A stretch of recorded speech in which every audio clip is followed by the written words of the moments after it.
Hey, everybody, welcome to the Jesus is Changing My Life podcast. This is a space where everyday people will share their stories about how Jesus is changing their life. We hope you enjoy this episode, and we hope it encourages you to tell others about the God who is changing your life as well.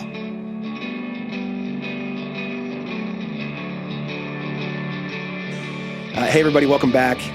This is Pastor Tim Riley from Connection Point Church, and I am sitting today with Shari Quarters. Shari is a member of our congregation, and actually, we went to the same high school. So I don't think we graduated the same year.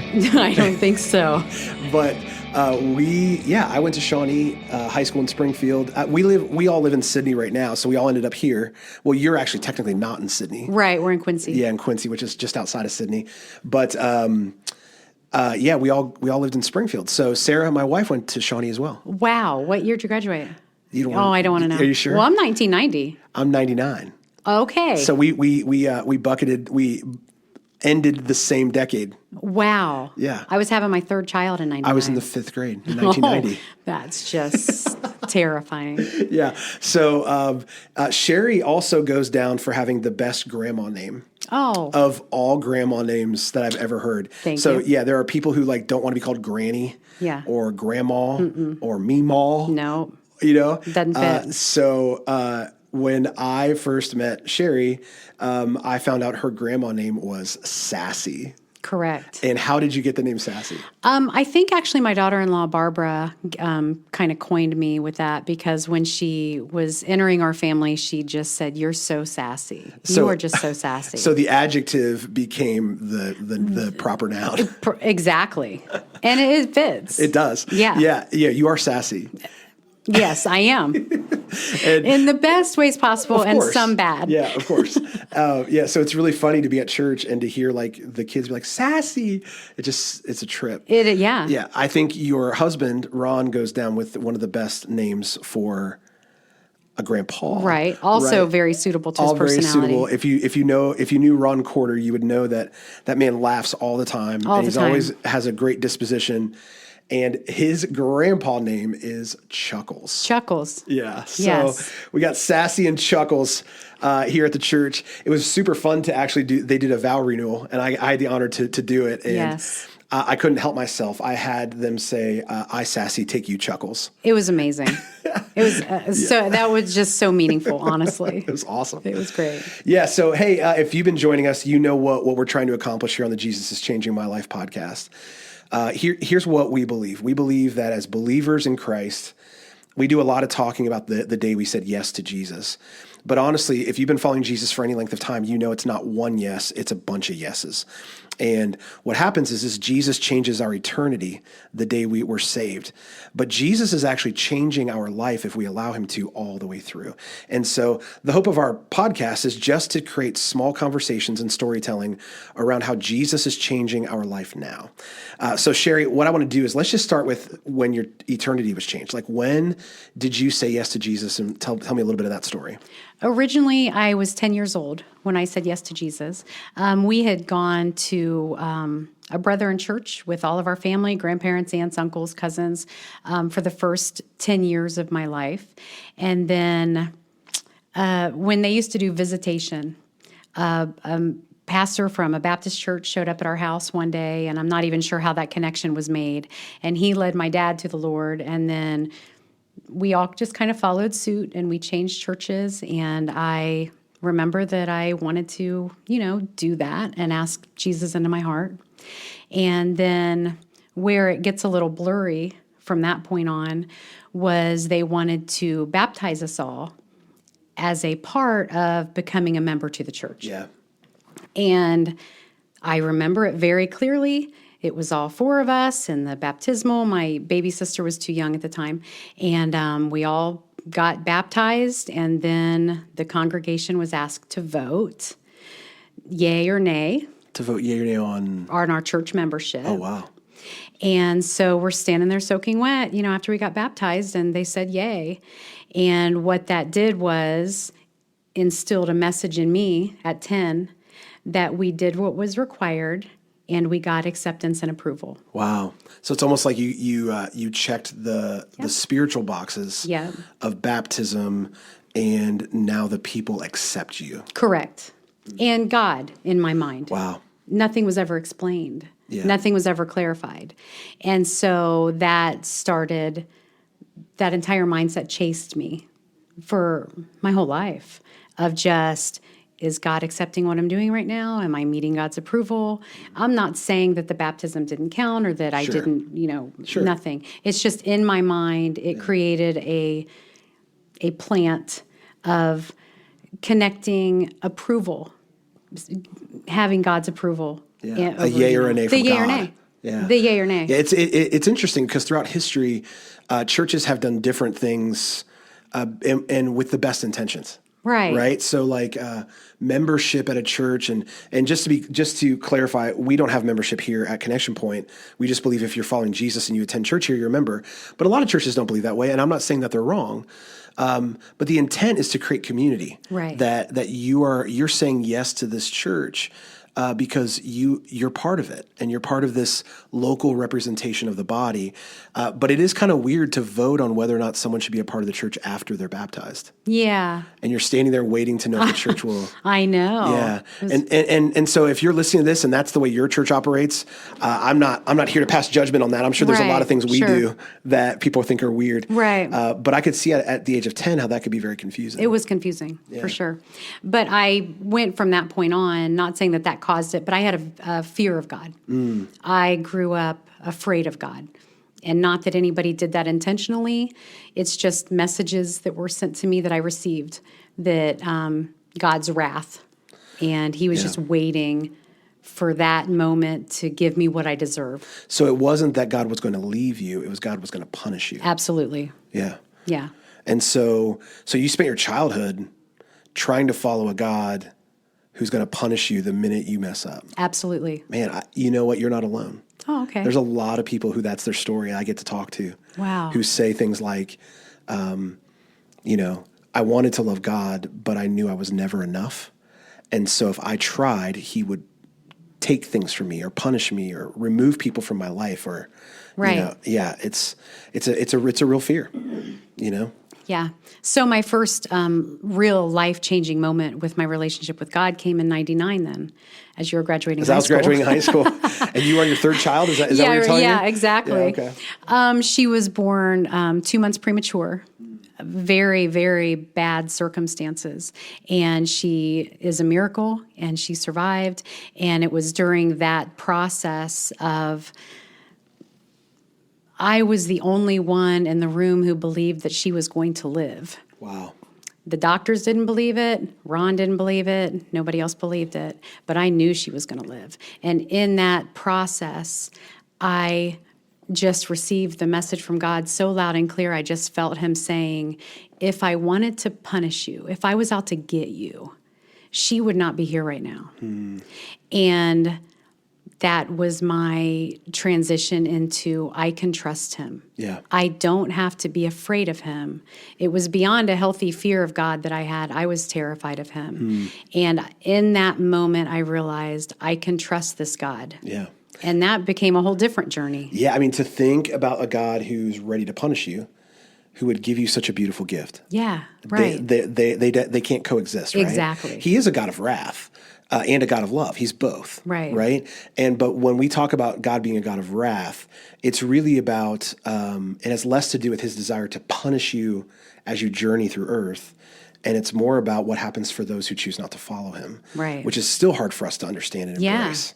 But it is true. It's part of his nature and character. Right. So as God gave you this good gift in your daughter, you were able to see him as good. Yes. And start to trust him. Yeah. Because that in itself was a whole process. For sure. I mean, from age 10, how old were you when you had her? I don't know. What, in 1999? Yeah. 27. Okay, good. Yeah, you were probably 20. Assuming you graduated You at did 18. not say math was going to be involved in My this. I bad. never would have agreed to it. And divided by 3. No. Stop. So, you're 27 years old. That's 17 years of following a Jesus that probably isn't a complete picture of who he is. Right. And now you're starting over. Very distorted. Starting over. Yeah. Yeah. Yeah. And then in 2007, I just hit rock bottom with a lot of relationships in my life and started over again. Rock bottom to me looked like I felt like I had lost everyone except for my husband and my kids. Yeah. And my cousin got me the Beth Moore Breaking Free workbook. Yeah. And she said, here, I thought of you when I saw this, and I just want you to see about maybe doing it. It was an 8-week study that took me 2 years. Wow. Because I just felt like God had to rebuild me from the ground up. And that was in 2007. And then in 2012, I felt that I just had to be baptized again. Yeah. I heard a message on taking off your grave clothes. Yep. And I thought, I have been carrying around these filthy grave clothes my whole life. Yeah. And it's time to drop them. And I needed to be rebaptized Yeah. for the right reasons Sure. this time. Sure. And so that was kind of another My point goodness. in my story. Yeah. It started me on a whole different level of change and trust in God. Wow. So You have this season where it's like, 17 years between the time you're saved and this 1999 moment. And then 2007, there's a new awakening moment. Yeah. But what I'm hearing you say is that all those moments are coming out of stressful situations. absolutely. Yeah. Yeah. I don't think I am the type of personality or the type of person that can change for the better when I'm at a high. Yeah. I'm kind of a God special project. We need to hit her. We need to catch her at rock bottom, and then she'll listen to me. Yeah. Yeah. And that is that's the thing is life will automatically take us to rock bottom because Yeah. life is that way, and the Lord redeems those moments. Yes. Right. So like when we're in the midst of our valley, the Lord is like, okay, we're at rock bottom. Do you hear me? Right. And let me redeem this. Yes. Let me make something beautiful out of something messy. Yes. And I have never been the type that keeps my story to myself. I share my story because if it can make anybody else realize, oh, well, maybe I'm not so bad then, or maybe God can use me too, because Yeah. I'm the first to tell anybody, if God can redeem me, he can redeem anyone. Yeah. Yeah, and the truth is God is still redeeming you and me. Yes. Right? Like he is still doing a work in us. And so my next question for you is just simply, what are you seeing? So you've had these milestone moments, right? And now it's 2024. Yeah. Right? And so what is God doing in your life right now that feels like it's significant? Right now, I'm having a lot of my anxiety released. I used to just live in a perpetual state of anxiety and fear, and I don't have that anymore. I just have more trust. I just know when things crop up that make me afraid, or I'm a worst case scenario person. When these worst case scenarios enter my mind, I just think God knows what's going to happen, and I have to just make a conscious effort. I'm just going to give those fears to him, and I'm just going to trust that he has it. Do what I can do and trust that he's going to do what he needs to do. What's really fascinating when you say that to me is we start off with a fear of God and we end with you giving him your fears. Yes. Like Yes. Where it should have been in the first place. Full circle. Yeah. Yeah. So that's beautiful to think about that. Now you've reached a place in your life where it's like, not only do I not have to be afraid of God, not only do I not have to live in this constant fear of punishment. Right. He is able to take my other fears because he loves me. Yes. And he's in front of me. Yes. Like he's in my future. Yes. Exactly. Yeah. So one of the things that I've always heard and I've always kind of leaned into as a counselor was the idea that depression causes us to stay in our past. Like it causes us to ruminate on things and feel shame and feel some level of discomfort with our past. And anxiety does the opposite. So anxiety doesn't live in the past. Anxiety lives in the future. Okay. And so anxiety is this idea that there's always something ahead of me that I'm not ready for, and that thing wants to hurt me. Yes. Whatever it is. Right. Or the what if moments, and if this goes wrong, then what am I going to do? Right. And it puts us in survival mode. Absolutely. Because we're just thinking about how am I going to make this work for tomorrow? And it's exhausting. Yeah. And the weird thing is the Lord is behind us and in front of us. So the Lord is where our depression is. Yeah. The Lord is back there going, I can redeem this. Yeah. And the Lord is in front of us going, I have good things for you and I have a plan for you. Yeah. And I want to move you into that plan. And so, and the only way we can experience healing from depression and from anxiety is by being in the present. Right. Because in the present, we can see our past and future. Does that make sense? Yes, absolutely. Yeah. So I think part of the battle is how do I stay present knowing he's got the future and knowing he's redeeming my past? Yeah. And, a good therapist can help us sometimes kind of navigate that. Very much. Yeah. And sometimes just thinking that way can be enough for people, Yeah. So you're not the only person who deals with fear. And you're not the only person who deals with anxiety in this world, But there's somebody who's possibly listening to us right now who's like, I'm afraid of God.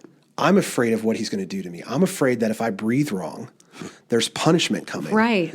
And so what would you say to that person if they were sitting across from you? I would say, even if you don't feel it, tell him that you trust him. Start saying it out loud and let yourself hear it. Let him hear it. Ask him to show you that you can trust him. Ask him for proof. Ask him to give you signs, to open your eyes to all the areas in your life where he is meeting your needs.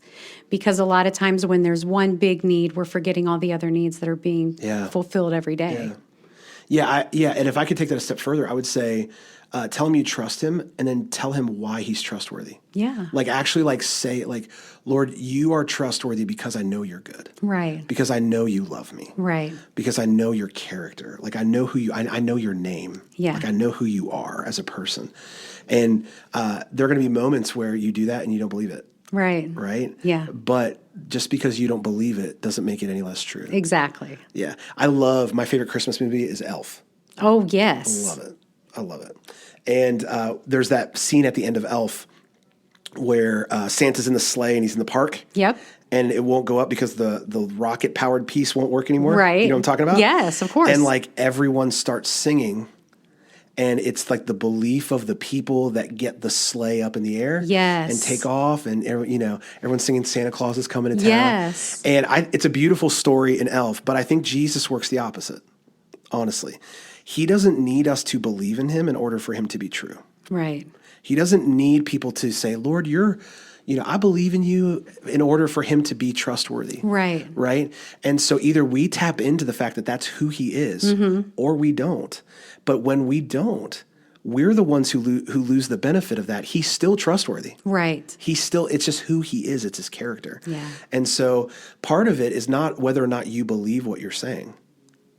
That doesn't really matter. It's just who he is. Right. So, Lord, I don't believe you're trustworthy today, but I'm going to call you trustworthy because I know that's who you are. Right. Right? I don't believe that you're actually thinking about me in my future. Right. Because I'm having a rough day and I don't see it. But I know that's who you are, and I'm just gonna call it out. And I'm going to call out that if there's an issue and there's a disconnect, it's on my end, not on yours. And I would say, too, surround yourself with people who trust. Yeah.